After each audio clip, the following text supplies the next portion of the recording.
Un cargo chargé de nitrate d'ammonium est placé sous surveillance au large d'Abidjan. La base militaire française d'Abidjan sera officiellement rétrocédée à la Côte d'Ivoire dans le mois de janvier 2025. Et la Chine est confrontée à un mystérieux virus en ce début d'année. Voilà pour le sommaire de cette édition. Bienvenue à tous et à toutes.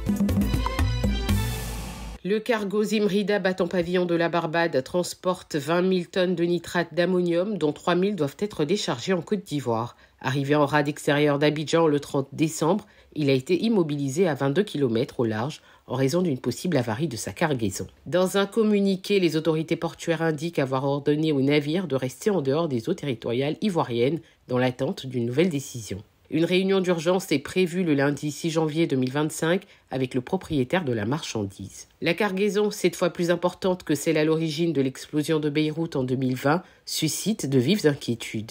Le traumatisme du Probo Kuala en 2006 où des déchets toxiques avaient causé des décès et des intoxications à grande échelle à Abidjan renforce l'inquiétude autour de cette affaire. La base militaire française d'Abidjan, symbole de la présence militaire étrangère en Côte d'Ivoire, amorce une nouvelle page de son histoire. Elle sera officiellement rétrocédée aux forces armées de Côte d'Ivoire en janvier 2025.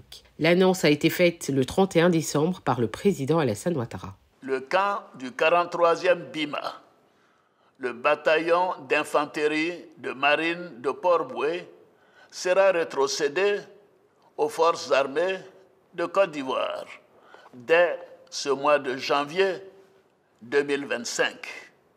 Pour marquer cette nouvelle étape de la vie de notre armée, j'ai décidé de baptiser ce camp du nom du général Ouattara Thomas Dakin, militaire au parcours exceptionnel et tout premier chef d'état-major de l'armée ivoirienne.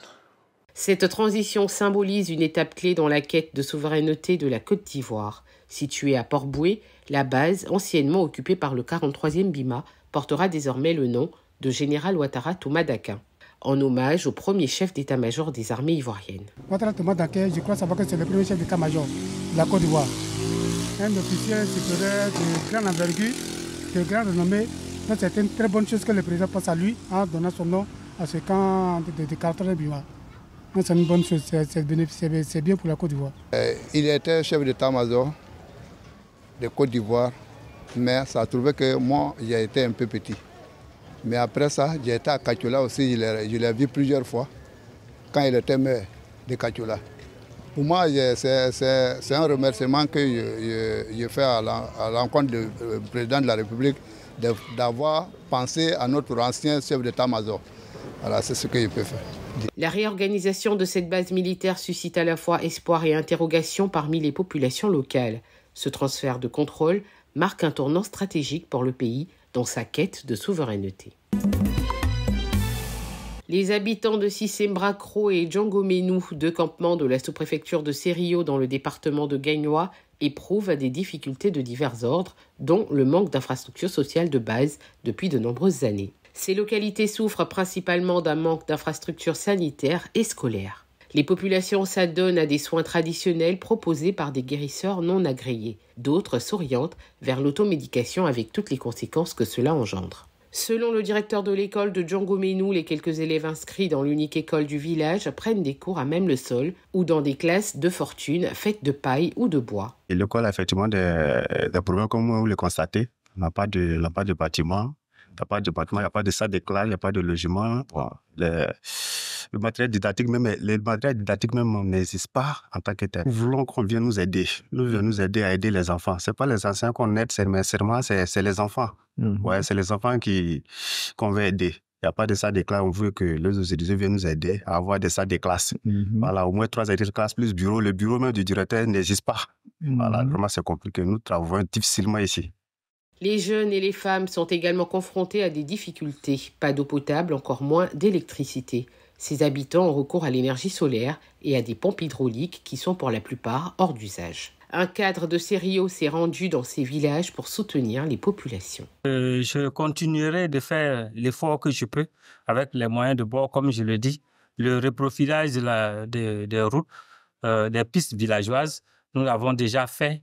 de leur côté, à l'ouest de la sous-préfecture, nous avons déjà fait 152 km et à l'est, nous sommes en train de faire une cinquantaine de kilomètres.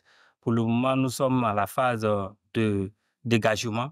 Je voulais témoigner ma profonde gratitude et mes remerciements à M. Moussa Konaté pour l'initiative qu'il a louée relative au permis qu'il a fait pour près de 600 jeunes de la région.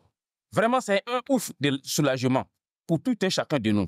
Et vraiment, un témoin quand même à le remercier, à l'encourager pour tout ce qu'il fait pour la population. Serio est une grande zone de production de cacao et d'EVA culture. Hors de nos frontières, en Chine, une flambée d'infections est causée par un virus peu connu. Des vidéos circulant sur les réseaux sociaux montrent des hôpitaux saturés de patients. L'attention se porte sur le HMPV ou métapneumovirus humain. Bien que les autorités n'aient pas officiellement confirmé une épidémie, le Centre chinois de contrôle et de prévention des maladies signale une hausse des cas des syndromes pseudo-grippaux.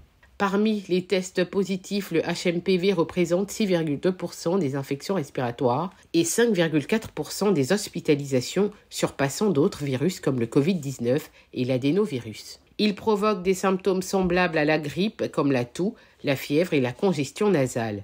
Dans les cas graves, il peut entraîner des difficultés respiratoires, pouvant évoluer en bronchite ou en pneumonie. Les jeunes enfants, les personnes âgées et les individus immunodéprimés sont les plus vulnérables. C'est la fin de cette édition. Merci de nous avoir suivis. L'information continue sur 7info et sur www.7info.ci.